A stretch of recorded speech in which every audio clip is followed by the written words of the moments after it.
Radio Educación presenta Diabetes y yo. Sondeos, reportajes, tips, cápsulas de salud y mucho más.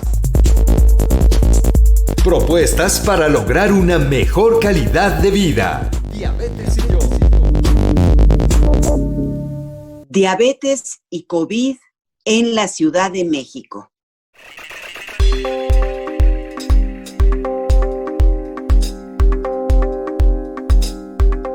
Bienvenidos a un programa más de Diabetes y yo, propuestas que puedan mejorar nuestra calidad de vida. Nos da mucho gusto saludarles a nombre de todo el equipo, Gisela Ayala y su servidora María Eugenia Pulido. Siempre tenemos una entrevista puntual, muy interesante y sobre todo por el tema que hoy vamos a abordar nuevamente, por supuesto, que es COVID, la epidemia de COVID-19 y la diabetes. Pero siempre antes de empezar con nuestra charla, les queremos invitar a que escuchen el siguiente reportaje, amigas y amigos.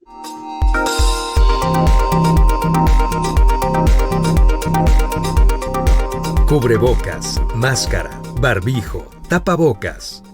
A finales del siglo XIX, en Europa, se confeccionó la primera mascarilla quirúrgica.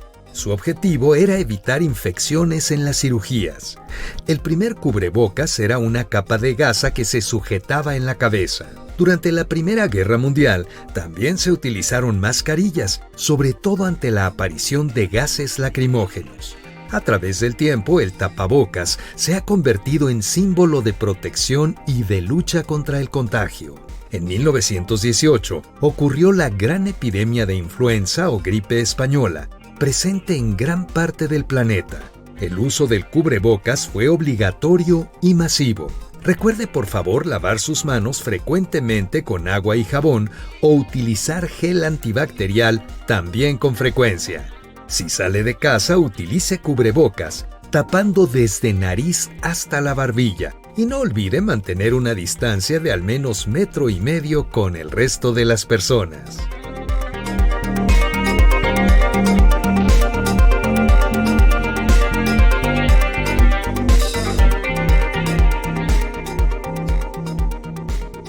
Gracias por estar con nosotros en un programa más de Diabetes y yo, este programa que tiene propuestas para mejorar nuestra calidad de vida.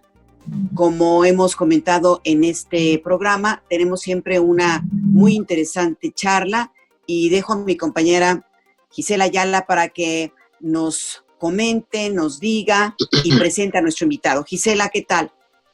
Muchas gracias, Maru Pulido, por la presentación y por la bienvenida al programa de este viernes. Como cada semana tenemos una cita al mediodía, pero también nos puede escuchar en las transmisiones que se quedan en nuestra página en Facebook. Entonces es muy importante siempre estar informados. Y pues la Ciudad de México, como ya adelantabas, es uno de los estados que tiene mayor número de contagios en nuestro país. Por eso es que hemos invitado al doctor Alberto Gallardo. Él es médico cirujano por la UNAM, con maestría en salud pública por la misma institución. Cuenta con diplomados en epidemiología y medicina preventiva, así como en planeación estratégica. Actualmente el doctor Gallardo es subdirector de atención domiciliaria de la Secretaría de Salud de la Ciudad de México. Bienvenido, doctor Gallardo. Gracias por acompañarnos. Al contrario, a ustedes, muchas gracias por la invitación. Gracias, doctor, por estar con nosotros. Doctor, pues lo primero que quisiéramos platicarle y preguntarle es hacer un recuento de lo que estamos viviendo en estos momentos y bueno, lo que ya es toda una historia de esta epidemia que ha cambiado la vida de todos, no solamente en México, sino en todo el mundo. ¿Qué significa exactamente el SARS-CoV-2? ¿Qué significa COVID-19? ¿Son lo mismo? ¿Qué nos puede decir, doctor? Bueno, el virus que causa la pandemia actual se llama SARS-CoV-2. SARS, ya traducido en español, significa síndrome respiratorio agudo grave. CoV hace referencia al coronavirus. El número 2 porque se trata de la segunda especie identificada como coronavirus. La enfermedad causada por el virus SARS-CoV-2 se llama COVID-19. COVID es un acrónimo de enfermedad por coronavirus y 19 se refiere al año de 2019, que fue cuando ocurrió el primer caso y se describió la enfermedad. Gisela. Gracias, Maru. Gracias, doctor. Y entonces, doctor, ya que estamos definiendo, entendiendo los términos, hay otro que es epidemiología. ¿Qué significa esta palabra y qué relación guarda con la pandemia de COVID-19, doctor Gallardo? Sí, gracias. Bueno, epidemiología es una rama de la medicina. Es la rama de la medicina que estudia el comportamiento de las enfermedades entre la población. Permite conocer el número de casos, el número de muertes, la edad en que se presenta, el sexo también, cuáles son los grupos más susceptibles, cuáles son las enfermedades concomitantes con las que se acompañan, por qué se contagia la gente, qué tan contagiosa es la enfermedad. Esta enfermedad nos permite hacer estudios personalizados de cada uno de los casos, además de darle seguimiento. Toda la información que ocurre a través de una epidemia o una pandemia, a través de la epidemiología podemos de algún modo analizar la información, los casos, las enfermedades, las muertes, y de ahí poder definir cuáles serían las medidas preventivas y de control que se deben de tomar en cuenta. Ahí prácticamente con la epidemiología sabemos cuál es la causa de la enfermedad. Doctor, y siguiendo esta misma idea, ¿cuál es el panorama epidemiológico de esta enfermedad en nuestro país? Nos quiere decir, desde que empezó pues los primeros brotes, los primeros contagios, a lo que llevamos ahora, que ha descendido primero, pero después se volvió a incrementar. ¿Qué nos puede decir? Y en los diferentes estados de la República Mexicana. Sí, hay una información, creo que también es muy relevante, María Eugenia, es con relación a lo que pasó en el mundo. A nivel mundial han ocurrido ya más de 100 millones de casos. Es una cifra increíblemente elevada. Y eso ha generado 2 millones de defunciones en todo el mundo desde que empezó la enfermedad. Ya hay más de 250 países con casos y muertes.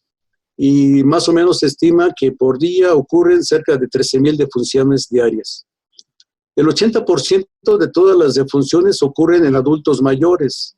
Y la mitad de los adultos mayores que mueren tenían alguna enfermedad concomitante como diabetes u obesidad. El 10 de marzo de este año, la OMS ya establece que se trata de una pandemia por el número de países que han sido afectados. Y aquí hay una situación importante, hay que tener en cuenta que el 80% de las personas que padecen COVID, la mitad de ellos, el 80% son asintomáticos. Y de estos 80% asintomáticos, la mitad de ellos no tienen ningún tipo de molestia y el 50% tienen síntomas leves.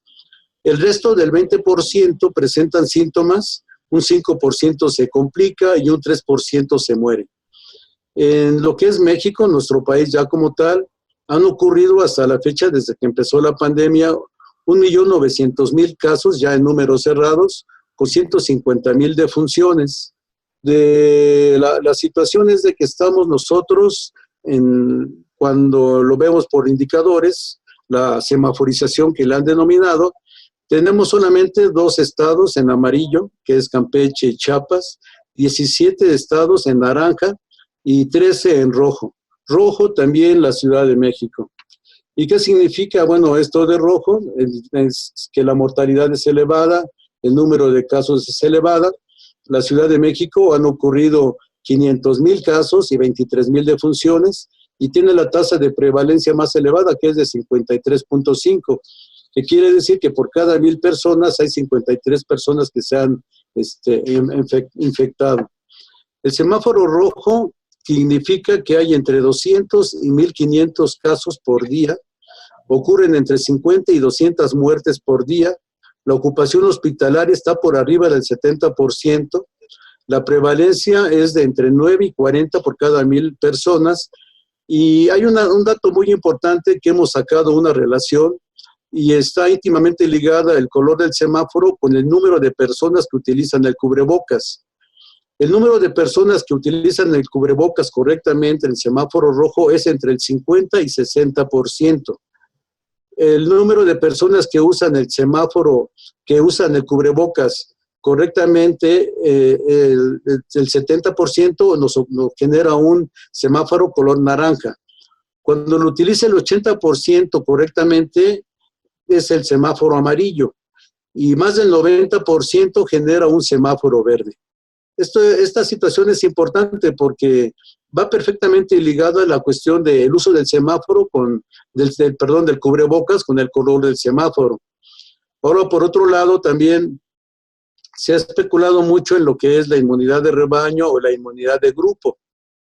Esto se dice que cuando ya el 80% de las personas hayan enfermado o hayan sido vacunadas, se va a obtener la inmunidad de grupo. Aquí la situación es de que México como país tiene 127 millones de habitantes. Para alcanzar el 80% de personas con anticuerpos, se necesita que 100 millones de personas hayan sido infectadas o hayan sido vacunadas. Esta situación, si nosotros que hemos llevado los casos día con día, mes con mes y por cada una de las entidades, estamos viendo que con esta tendencia de casos y de muertes y de vacunas, alcanzaríamos el 80% de protegidos hasta el 2024, pero ya habrían ocurrido para ese entonces 2 millones de muertes, lo cual es una situación inaceptable para lo que sería la salud pública. No podemos apostarle nosotros a la inmunidad de grupo, y sobre todo cuando sabemos que muchos de los casos a los que ya han padecido COVID vuelven a enfermarse de COVID.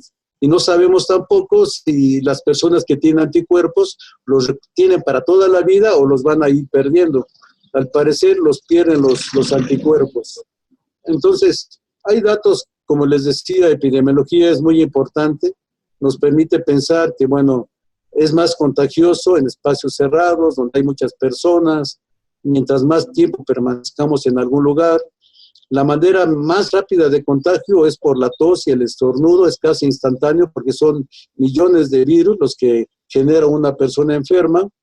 Cuando una persona está con nosotros y no usa cubrebocas y está enfermo, en 3 minutos que estemos con él ya nos contagiamos. Y si la persona no habla pero no usa cubrebocas y tiene coronavirus, en 1 hora, aunque estemos con él, ya nos contagiamos.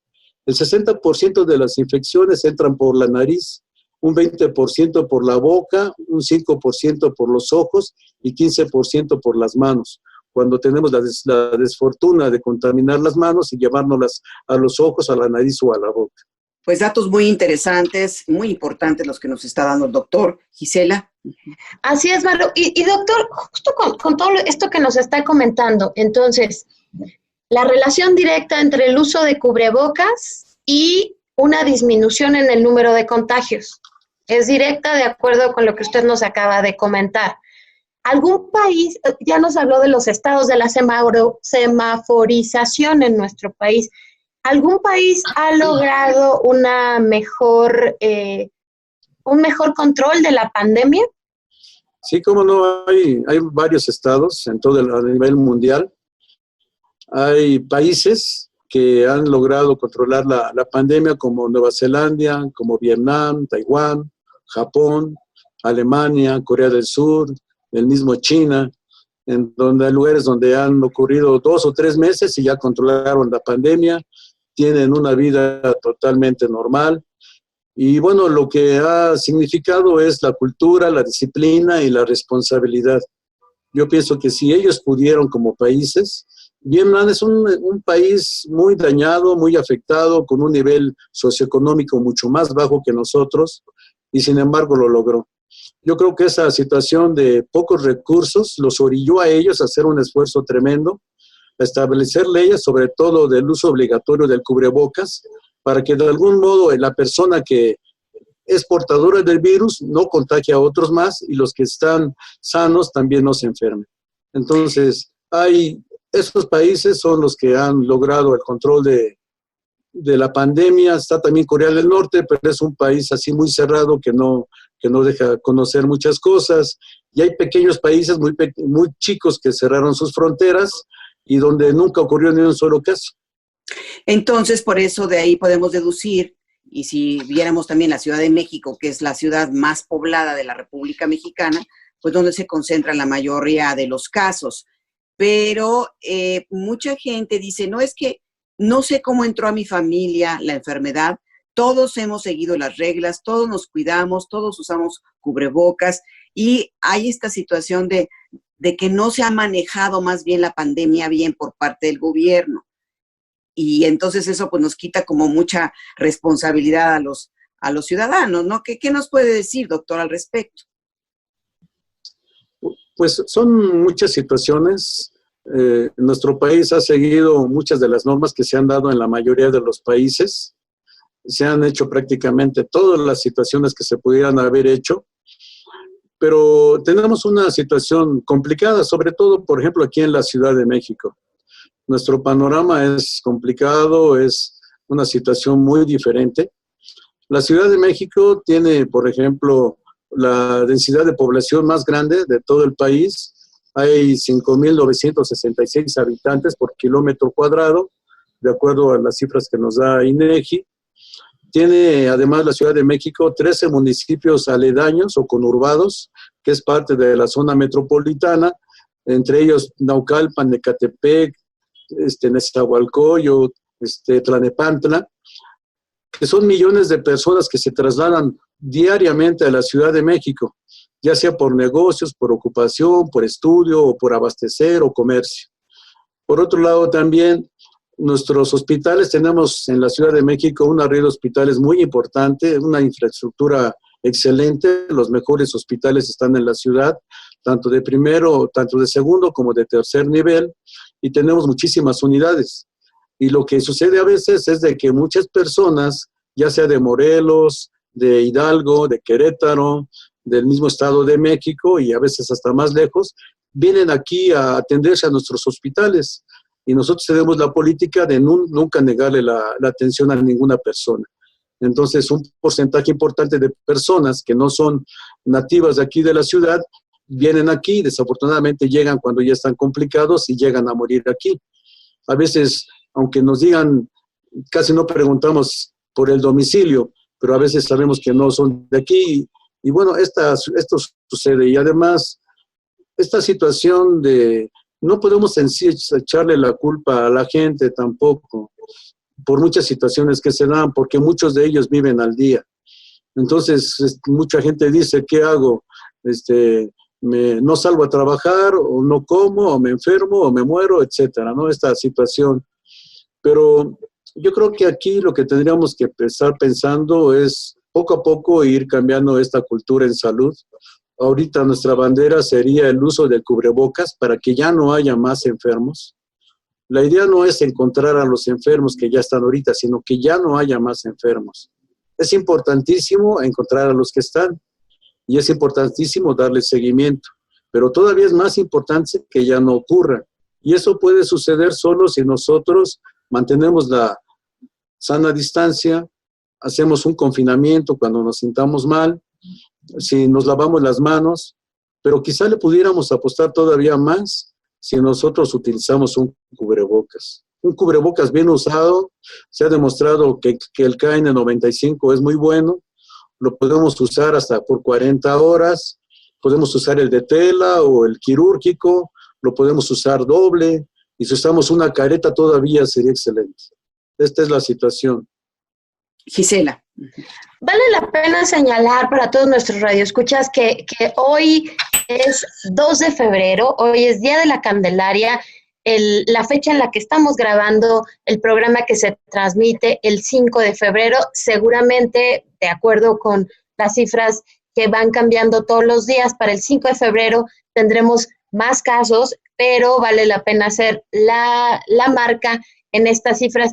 Y aprovecho también para preguntarle, doctor, y reiterar que lo que nos acaba de decir es que la Ciudad de México tiene 6,000 habitantes por kilómetro cuadrado aproximadamente, y en contraste, estados como, por ejemplo, Chihuahua, que es la entidad más grande de la República Mexicana, tiene una densidad de población de tan solo 14 habitantes por kilómetro cuadrado. Entonces, la situación es entender hoy cómo la Ciudad de México está enfrentando una pandemia en una metrópolis en la que somos muchísimos y en las que el sistema de transporte lleva a millones de personas diariamente, los hospitales, como ya nos refería, reciben a muchísimos millones de los que vivimos en Ciudad de México, más los que vienen de otros estados. ¿Cómo, doctor, ha ido lidiando la Ciudad de México con lo que ya tenía, lo mucho que ya tenía, y ahora esta pandemia? ¿Cuáles han sido las estrategias que usted destacaría para enfrentar la pandemia? Y bueno, se elaboran programas integrales con el Estado de México. No podemos pensar por aislado. Somos prácticamente toda la zona metropolitana. Algunos hablan de casi 20 millones de personas. Todos utilizan los mismos transportes, las mismas vías de transporte. La gente o las colonias o el Estado, los municipios, los separa una avenida o una calle. La gente no identifica prácticamente si es o no del Estado de México. La mayoría dice que son de aquí de la Ciudad de México.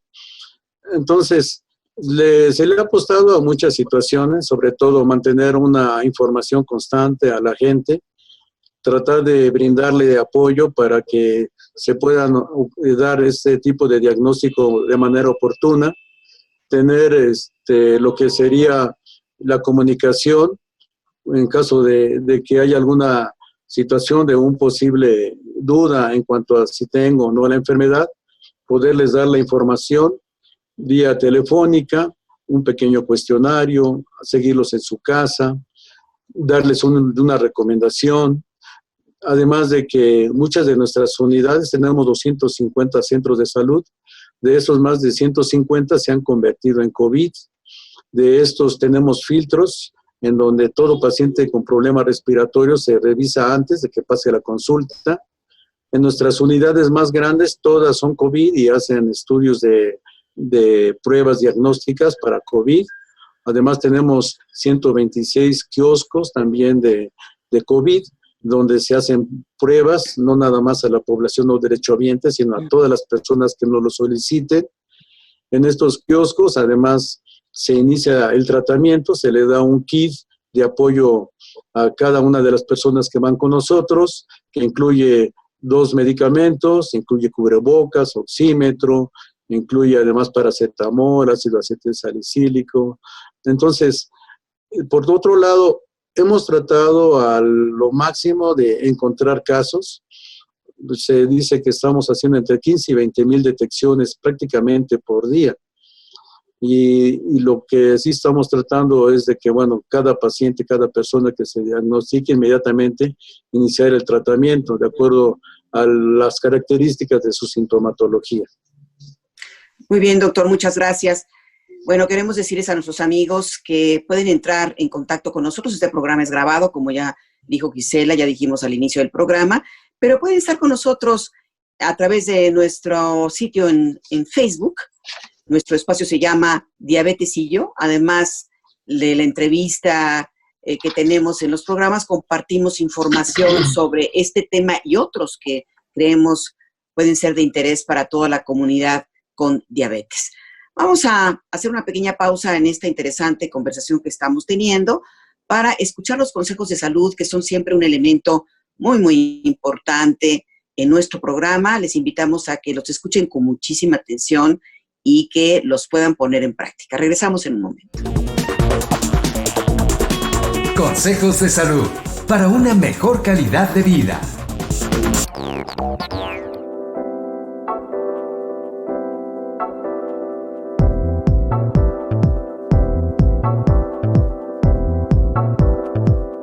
Hola, ¿cómo estás? Mi nombre es Mónica Hurtado, la nutrióloga de Quiero Saber Salud. Y en esta ocasión quiero platicarte de lo importante que es tratar a tiempo cualquier padecimiento.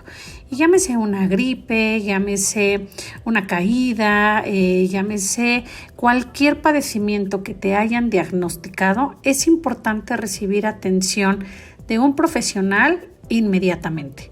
No te esperes a sentirte mal, no te esperes a tener un cuadro agudo de esto, no te esperes a que tus laboratorios cambien. al momento que tú recibes este diagnóstico, ya sea por laboratorios, ya sea porque te lo mandaron a hacer, ya sea porque te hiciste un check-up, en ese momento si el médico o en tus laboratorios notas que hay fallas, que hay cosas raras, pues ahí hay que buscar a un especialista. Y esto te lo digo porque ahora con todo este tema del COVID, de pronto minimizamos algunas cosas y decimos, a lo mejor es una gripa, a lo mejor ya va a pasar, es que me duele la cabeza, pero seguro es el estrés. Y así sucede con diversos padecimientos. Entonces, la invitación es esa. En el momento que tú sientas algo raro, algún síntoma diferente, pues es momento de pedir ayuda.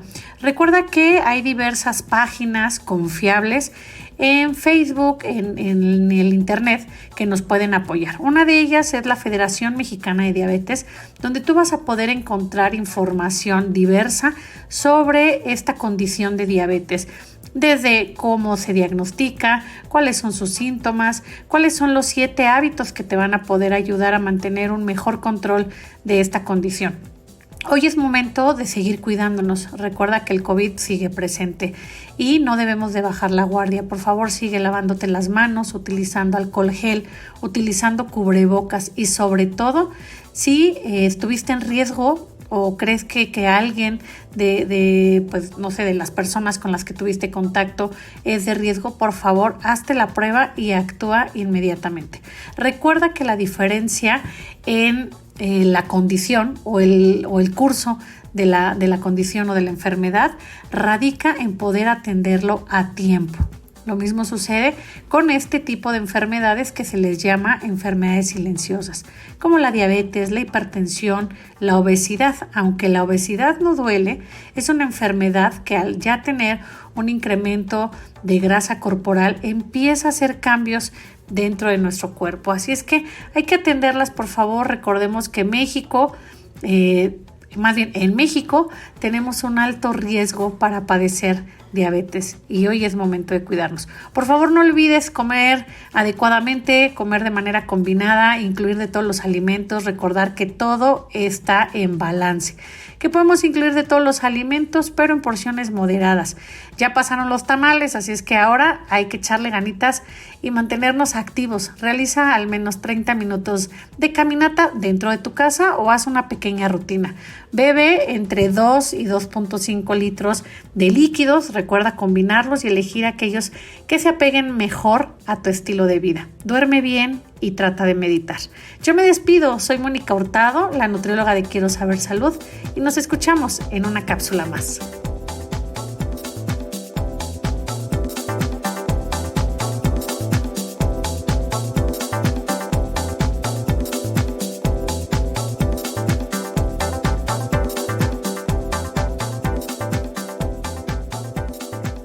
Seguimos con nuestro invitado, el doctor Alberto Gallardo, subdirector de atención domiciliaria de la Ciudad de México.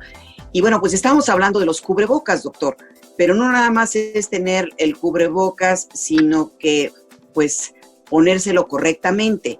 Y pues sabemos que instituciones de salud, 30 instituciones de salud, universidades y organismos internacionales han pedido reforzar el mensaje del uso del cubrebocas, así como endurecer las medidas de seguridad en el espacio público. Y usted nos acaba de dar unas cifras de contagios, por ejemplo, por la nariz, que son muy altos cuando pues, supuestamente traes el cubrebocas, pero pues a veces lo traen muy mal puesto. ¿Qué nos puede decir, doctor? Sí, desafortunadamente no hemos quizá mucha gente ha entendido cuál es la importancia del uso del cubrebocas y no lo usan bien. O como comenta usted, ahorita no se cubren la nariz, se cubren la boca, lo traen en el cuello o entran a un lugar y después se lo quitan. Pero esta situación sí hay estadísticas en donde nosotros estamos constantemente respirando en lugares quizá donde hay mucha concentración, lugares cerrados. El aire que respiramos es donde entran la mayor cantidad de los virus. Y yo, como les comentaba, hay un porcentaje muy alto de personas que no lo utilizan bien. Precisamente es ahí la situación de poder decir semáforo rojo, poca utilización del cubrebocas. Aproximadamente se estima que entre el 50 y 60 de personas, cuando solamente ellos utilizan el cubrebocas, el contagio es más elevado y se llega a un semáforo rojo. Hay una cuestión también de que no todas las personas lo utilizan adecuadamente. Ahora, el hecho de que lo utilicen de manera inadecuada, cuando una persona entra en contacto con una persona, como yo les comenté, el 80% son asintomáticos, pero eso no quiere decir que no transmitan el virus, sí lo transmiten. Si yo me paro en una persona, estoy con ella platicando, o estoy con el solo hecho de estar con ellos, si está respirando y él está hablando, entonces ahí entra el riesgo de contagio. La situación es de que el mayor porcentaje, el 60% de los contagios ocurren por la nariz, como yo les había comentado, un porcentaje por la boca y un menor porcentaje, el 5% por los ojos y 15% sería por contacto directo. Entonces, doctor Gallardo, aquí vamos a insistir y pedirle a nuestros radioescuchas que nos ayuden a visitar nuestro espacio en Facebook. Ahí hay un video que es muy explicativo, tanto como usted lo ha sido esta tarde. Pero entonces, el cubrebocas debe cubrir la nariz, cubrir tu nariz y llegar hasta la barbilla. Si lo traes solo cubriendo la boca, lo cierto es que no estás protegiéndote de manera adecuada. Y quizá tendrías una sensación de falsa seguridad, citando a los clásicos, tendrías una sensación de falsa seguridad porque pues sientes que estás protegido, pero en realidad no es así, doctor. Yo creo que debemos ser muy insistentes en esto. Exactamente, sí, la nariz es por donde más entran los virus porque estamos inhalando. Entonces, es lo que más hay que proteger, la nariz. Y bueno, por la boca también al hablar, mientras más estemos calladitos mejor, porque ese es otro de las vías de contagio. Y no dejar las demás, porque son muy importantes, ¿eh?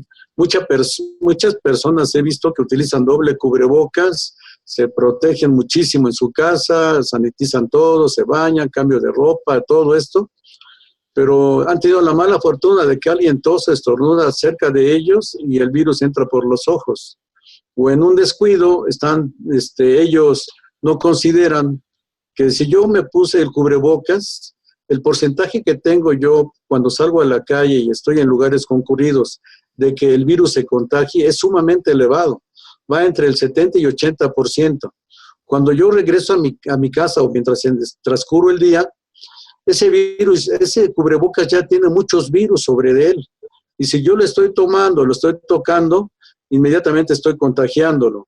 Y si después no tengo el cuidado, la costumbre de una golosina, un chocolate, como, o una situación de tallarme los ojos, la nariz, etcétera, ahí es donde empieza la enfermedad.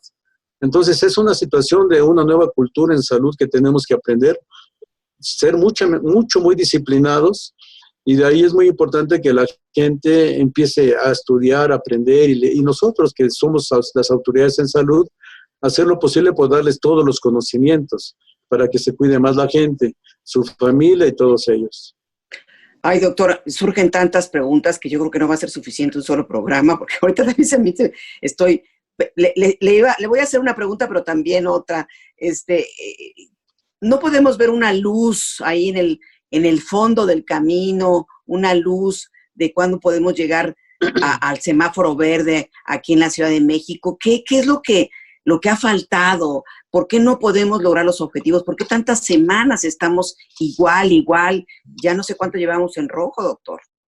Sí, bueno, sí es posible llegar al semáforo, primero naranja, después amarillo y después al verde. Y a lo mejor es algo muy práctico, muy sencillo. Primero hay que tener en cuenta que la epidemiología nos permite analizar muchos puntos de vista. Si nosotros sabemos ya que una persona infectada, un enfermo, puede transmitir la enfermedad por 14 días, que es desde el periodo de incubación hasta que ya no la transmite, hasta que se cura él, son 14 días. Entonces, sabemos que hay muchas personas que son enfermos, pero no sabemos quiénes son, porque muchos son asintomáticos. Y sabemos algunos que están sanos. Pero ¿qué pasaría, por ejemplo, yo no sé cuántos son enfermos, yo no sé cuántos son sanos? Pero sí sé que hay algunos, que son muchos, que están transmitiendo la enfermedad. Pero si todos nos pusiéramos de acuerdo, de una manera muy respetuosa, muy disciplinada, que nos pusiéramos el cubrebocas, alcanzando entre el 80 y 90%, pero todos. Y si de preferencia, si uso el cubrebocas, saberlo usar bien, sabérmelo poner, quitar, no tocarlo, cubrirme bien la nariz, la boca, todo esto. Pero aparte de saberlo utilizar, tenerlo quizá con apoyo de una careta y de preferencia el KN95 o utilizar doble cubrebocas. Todo esto es posible, pero hacerlo todos por un mes, al menos el 80 y 90% de las personas. ¿Qué pasaría en un mes? Que todos los que están enfermos, como tarda la enfermedad 14 días, ya se curaron. O desafortunadamente algunos murieron, pero se acaban los enfermos. Quiere decir que ellos, si también se protegieron con cubrebocas, con careta y con todo, no transmitieron la enfermedad. ¿Y qué pasaría con los que son sanos? Si también utilizaron el cubrebocas y la careta y se cuidaron con lavado de manos, la sana distancia, con todas las medidas que tenemos que tener, tampoco se contagiaron. Entonces, tendríamos 2 semanas. Vamos a dar un plazo un poquito más grande, un mes, por los que van empezando, por los que van saliendo, por los que apenas se contagiaron. Entonces, con esta situación muy sencilla y muy práctica, si todos lo hiciéramos, de esta manera llegaríamos a un semáforo verde en lo que sería un mes. Yo pienso que con el apoyo de todos ustedes y de toda la gente, tenemos todo el mes de febrero para que se haga la voz de que todo el mundo empecemos en marzo. Llegamos a esta prueba tan increíble que va a ser de que todos usándolo, la mayor cantidad de gente, acabamos con la enfermedad. ¿Y qué pasa si pasamos al semáforo verde? Automáticamente mejora la economía, la gente ya deja de perder su trabajo, la ocupación hospitalaria baja, quiere decir que va a haber más espacios, más camas para atender otros enfermos complicados, van a disminuir el número de casos, si disminuye el número de casos, disminuye también la mortalidad. Entonces, lamentablemente muchos amigos, negocios, muchas familias han perdido gente, conocidos. Pero aquí lo que pasó es de que la enfermedad quizá con tanto desconocimiento no se nos había ocurrido esta situación. Ahora sabemos que si somos disciplinados, utilizamos bien el cubrebocas, si tenemos un poco de cambio de cultura en salud y conocimiento, podemos acabar con la pandemia. Y la mejor herramienta es la prevención. La prevención está cubrebocas, careta, lavado de manos, sana distancia y permanecer en tu casa. Sí, Gisela. Doctor, y en este sentido, estamos convencidos del uso del cubrebocas y ya nos dimos cuenta que quizá lo estamos usando mal, que hay maneras adecuadas de utilizarlo. Vamos con las calidades. En el bloque anterior usted nos hablaba del N95, pero ese quizá nos requiera una inversión económicamente más alta. En algún momento se habló de darle prioridad al N95 para los médicos y los equipos de salud. Y yo veo hoy que hay en los semáforos cubrebocas que tienen unos diseños muy lindos, hechos por artesanos mexicanos. También mi mamá está haciendo cubrebocas para su uso.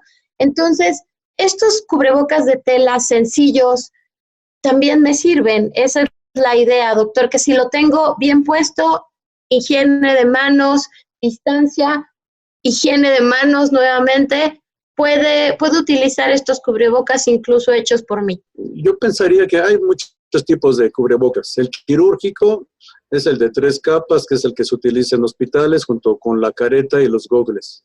Y también el KN95. El KN95 ha demostrado que es el que mejor resultados da. Y además se puede usar por más horas. Pero el de tela es quizá el más útil, es más económico, y también la gente lo utiliza más porque ese no es desechable. El quirúrgico, después de 5 horas lo tienes que tirar, aunque mucha gente no lo hace y lo siguen usando, y ese es un peligro porque luego se lo ponen hasta al revés y ya está contaminado y ahí ellos mismos se están contagiando. En el KN95 tiene una duración hasta de 40 horas. Y ahí lo que se recomienda es tener varios KN95. Si yo utilizo uno el día lunes, llegando a mi casa, lo puedo todavía sanitizar con alcohol o algún antiséptico, dejarlo en el sol por 2 o 3 horas y a lo mejor dentro de 5 o 6 días lo puedo volver a utilizar. En el KN95 se recomienda que haya un cubrebocas por día nuevo, diferente, y así me pueden durar muchísimo más. En el caso de los cubrebocas que son de tela, ahí es conveniente tener entre 5 y 6 cubrebocas al menos. Y utilizo yo un cubrebocas o utilizar un cubrebocas durante toda la jornada del día, aunque la vida útil de este cubrebocas es de 8 horas, lo tengo que usar y siempre y cuando tenga las 3 capas, propileno, también que tenga además algodón, y bueno, son 3 capas que son impermeabilizantes, es la que te permite. Si yo puedo utilizar 2 cubrebocas de tela al mismo tiempo, sería mejor todavía, porque nunca estamos seguros cuántas son las capas que tiene este cubrebocas. Ahora, el cubrebocas cuando lo utilizamos, sin tocarlo nunca ni del interior ni en el exterior, y siempre al ponerlo y quitarlo solamente por las ligas, al momento de llegar a tu casa, lavarlo con mucha agua, con jabón, con agua caliente de preferente entre 60 grados centígrados, después dejarlos ahí y ya no tomarlos. Por otro lado, yo lo que he visto mucho es de que cuando la gente va a restaurantes, que ya se permite ir al restaurante, se quitan el cubrebocas y lo dejan sobre la mesa. Si yo voy a un restaurante y me quito el cubrebocas también con mucho cuidado, lo que tengo que hacer es meterlo en una bolsita de plástico y dejarlo como que ya no lo voy a usar más. Ya no me arriesgo porque seguramente puede estar ya contaminado, no por el restaurante, sino porque ya anduve en el metro, en la calle, en el carro, en cualquier lado. Y ya no lo debo de volver a utilizar. Lo dejo en una bolsita después de comer mis alimentos y salí a un restaurante y debo de llevar un cubrebocas de repuesto, nuevo, desinfectado, me lo pongo con toda la confianza, me voy y me lavo las manos y entonces sí sigo mi vida normal. Pero todos estos detalles son los que tiene que uno ir aprendiendo. Mucha gente si va sola en su carro y no va acompañado, puede ser que en el carro hay sana distancia, a lo mejor llevas un poquito los vidrios bajados, puedes estar sin cubrebocas, no hay tanto problema. Pero si ya vas acompañado con alguien que no sabes si está asintomático o cualquier cosa, vidrios bajados y todos con cubrebocas y de preferencia con careta. Son muchos detalles y aquí valdría la pena, hay una página que se llama Cardiometabólicas, Servicios de Salud, en donde hay varios videos que se han subido y se va a subir ahorita dentro de unos 2 días uno de cómo utilizar así todos estos detalles pequeños que les he comentado, de cómo usar correctamente el cubrebocas. Y es donde se está difundiendo esta campaña para que en marzo todos lo utilicemos, para que ya pasemos al semáforo verde y bajen el número de casos y de muertes. Muy bien, doctor, muchas gracias. Bueno, pues ha llegado el momento de, después volvemos a preguntarle al doctor cuáles serían las recomendaciones en cuanto pues ya podamos llegar al semáforo verde, que todavía falta un buen, pero que tenemos que hacer mientras para llegar a ese semáforo verde por nuestra parte. Y vamos a hacer una pausa para escuchar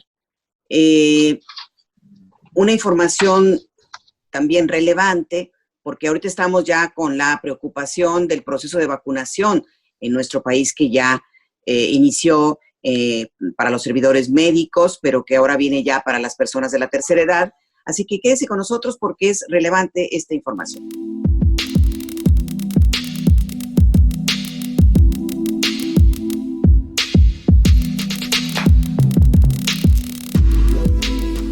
En febrero inicia la vacunación contra COVID de las personas mayores de 60 años. Aquí te contamos cómo se hará el registro.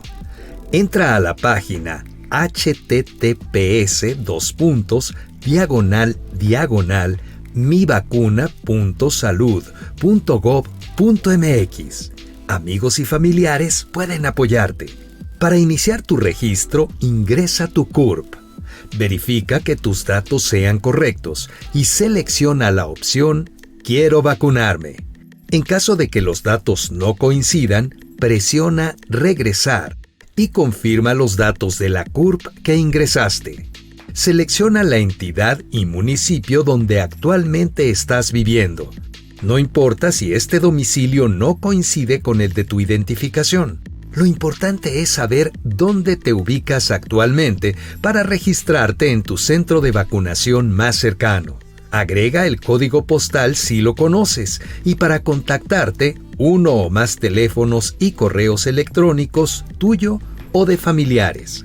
En notas de contacto puedes agregar más detalles, como el horario al que prefieres que te llamemos o si el teléfono es de algún familiar o amigo. Da clic en enviar. Una vez que te aparezca este mensaje, puedes solicitar tu comprobante dando clic al botón Comprobante. Una vez que te hayas registrado, espera la llamada de tu servidor de la nación, quien te proporcionará la fecha y el lugar donde podrás acudir a vacunarte. Vale la pena señalar que la vacuna será gratuita. Recuerda, nadie puede pedirte dinero o datos bancarios. El registro en comunidades rurales sin conexión a Internet será a través de los centros integradores o de la visita de servidores a la comunidad.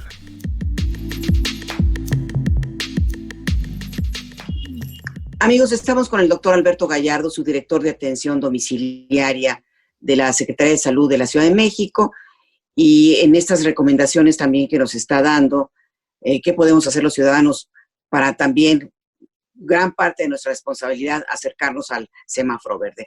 Doctor, yo tengo muchas dudas también con respecto a las personas que ya tuvieron porque pues hay tanto desconocimiento de la enfermedad, pero las personas que ya padecieron, que ya tuvieron la enfermedad, ¿cuánto tiempo pueden estar inmunes? Eso está como muy, no se sabe cuánto tiempo ellos podrían estar protegidos de no volver a tener la enfermedad. ¿Esto qué nos puede decir, doctor? Mira, la enfermedad COVID-19 es una enfermedad muy reciente. Para poder hacer un estudio prospectivo de duración en cuanto a una protección con anticuerpos, o que si me puedo volver a enfermar, o que si ya estoy vacunado me puede dar. Son tantas dudas que hay, sí, muy importantes. Esta que usted comenta es sumamente importante, y es lo que nos tiene como al filo de la silla, que no estamos seguros todavía de nada. Yo en la historia siempre lo he visto, que una enfermedad viral prácticamente te deja inmunidad de por vida. Esperemos que esto, que a lo mejor ya lo están viviendo algunos otros países, lo puedan demostrar en su momento. Y que nosotros nos apeguemos muchísimo más al estudio de casos y demos seguimiento. De repente hay personas que dicen que ya se enfermaron y que se volvieron a enfermar. Entonces hay personas que ya fueron vacunadas y dicen que se están enfermando. O sea, hay muchas dudas, pero lo mejor es irnos a lo que serían las cifras oficiales que dan el gobierno, que hace estudios de casos, para que la gente no se deje llevar por tantos rumores o tantas cuestiones que todavía no se conocen. Vamos a darle un poco más de tiempo a la enfermedad, hasta sentarnos a estudiarla, a revisar, a dar seguimientos, a revisar qué ha pasado con otros países, qué ha pasado con esos países que están en semáforo verde, que ya controlaron la enfermedad, y cómo han logrado ellos que ya no haya más casos. ¿Qué vamos a hacer nosotros cuando pasemos a un semáforo verde? No quiere decir que ya nos quitamos el cubrebocas y ya todo volvió a la normalidad, ¿no? Eso le pasó a Chiapas y le pasó a Campeche, que yo los felicito, la verdad, porque lograron una situación excelente cuando llegaron al semáforo verde. Y ojalá y así se hubieran mantenido. Hubo una relajación entre su población. Nosotros como Ciudad de México, cambiemos nuestra cultura, no nos relajemos, lleguemos al semáforo verde y busquemos más alternativas. Acuérdense que no vamos solos, vamos de la mano con el Estado de México. Nos separa nada más unas cuantas calles. Y somos 20 millones de personas las que tenemos que cambiar. Esta situación, lejos de que nos asuste, tenemos que tomarlo como una situación buena que nos haga fuertes y que se demuestre un poco más de nuevo la solidaridad que tiene el mexicano para resolver los problemas tan graves que nos han tocado vivir. O sea que no nada más es porque ya me van a poner la vacuna, que ya me olvido también de que ya no me voy a cuidar. Ahora también la duda de que si me voy a vacunar y el virus está mutando, ¿me sirvió esa vacuna, doctor? Es como le digo, todavía no sabemos. El virus tampoco muta tanto. No es los virus para que muten y para que mute cualquier ser vivo, etcétera, son años. Entonces no hay que tener ese pensamiento de que va a cambiar esta mutación o va a haber una mutación de virus. Ahorita de lo que se ha comentado, que ha habido 3 diferentes o 2 mutaciones, y que la misma vacuna como tal les ha protegido, eso es muy bueno. No hay cambios así que pudiéramos decir enormes como para que esta misma vacuna no nos siga dando protección. Lo que no sabemos es de que si una persona vacunada puede ser también todavía transmisor si llega a contagiarse. Él ya no desarrolla la enfermedad, pero tiene virus y puede ser que también esos virus puedan contagiar a otra persona. Una de las teorías que yo mantenía al principio es, no sé si a ustedes les tocó vivir esta cuestión de que cuando a un niño se le daba sarampión, la mamá juntaba al otro niño para que también le diera sarampión, o llegaba la vecina con sus niños para que todos se enfermaran de sarampión. Esta situación se da con los virus, y los segundos o terceros tienen una sintomatología menos grave. Y hay una cuestión también, el virus cuando está en el ambiente va perdiendo su capacidad patógena. Si una persona tosió y contaminó una computadora y alguien llega y la toca a los 4 o 5 días y el virus ya está sin ninguna patología como tal, ya perdió sus capas, las espigas, todo esto, pues es posible que esa persona se contamine con un virus que está prácticamente muerto, pero que todavía conserva su RNA y que le genera anticuerpos y que no genere ningún tipo de sintomatología. O sea, hay muchas cosas que todavía tenemos que seguir estudiando. Doctor, y bueno, nada más mencionar, porque estamos llegando a los últimos minutos de este programa, mencionar que en nuestro espacio en Facebook de Diabetes y Yo vamos a colocar unos videos sobre el uso correcto de cubrebocas, sobre la importancia de una medida realmente económica y todos los beneficios que puede darnos si está bien utilizada. Y bueno, ¿cuáles son los datos de contacto del doctor Alberto Gallardo? ¿Dónde podemos saber más sobre todo esto de lo que hemos hablado esta tarde y ponernos en contacto con usted, doctor?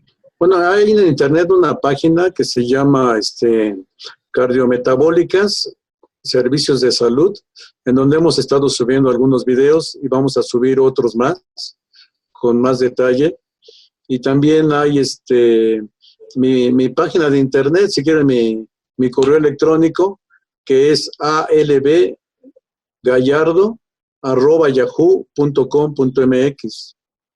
Sí, muchas gracias, doctor. ¿Nos quiere volver a repetir el correo donde los podemos meter para tener contacto con usted? Un poquito más despacio, doctor, por favor. Sí, es ALB de Alberto. Sí. Gallardo, con doble L, @yahoo.com.mx. Muchas gracias, doctor. Pues yo creo que ya es momento de despedirnos. No sé, Gisela, ¿quieres agregar algo? Uh-huh. Pues, doctor, solamente mencionar que la Ciudad de México también tiene como el gran reto de la atención de diabetes, hipertensión, por supuesto, en pandemia y sin ella. Entonces estaremos buscándole posteriormente para hablar sobre la atención de estas 2 condiciones crónicas. Claro, sí, con mucho gusto. Tenemos clínicas especializadas, hemos hecho diplomados de educadores en diabetes, de podología, tenemos los módulos de atención a obesidad, tenemos cerca de 250 unidades. Yo creo que la Ciudad de México se ha caracterizado por una calidad en cuanto a la atención al paciente crónico. Está también esta plataforma que tenemos para que toda la gente que quiera saber cómo están sus factores de riesgo, bueno, inmediatamente lo conozca, ¿no? En la plataforma de Cuídate. Hay mucha información muy interesante. Doctor, pues un último mensaje que quiera dejarnos para todo nuestro auditorio antes de despedirnos, por favor, y agradecerle, por supuesto, su participación en este programa. Sí, yo les agradezco de veras infinitamente esta participación y un mensaje sería que, bueno, una vez más demostremos nosotros como mexicanos la solidaridad que tenemos para poder cuidar entre nosotros mismos la salud de nuestra familia, la de nosotros y la de toda la gente con la que vivimos y compartimos. Muchas gracias. Agradecemos al doctor Alberto Gallardo, su director de atención domiciliaria de la Secretaría de Salud de aquí de la Ciudad de México, y también a nuestros amigos. Muchas gracias por siempre estar al pendiente de los temas que este programa transmite todos los viernes en punto de las 12 del día. Gracias. A nombre de todo el equipo de Diabetes y Yo, propuestas para una mejor calidad de vida, nos despedimos. Participamos Mario Ledesma, Oscar Guerra, Nacho Casas, Brisa Sánchez, Gisela Ayala y su servidora María Eugenia Pulido. Hasta la próxima. Gracias. Radio Educación presentó Diabetes y Yo. Sondeos, reportajes, tips, cápsulas de salud y mucho más. Propuestas para lograr una mejor calidad de vida. Diabetes y Yo.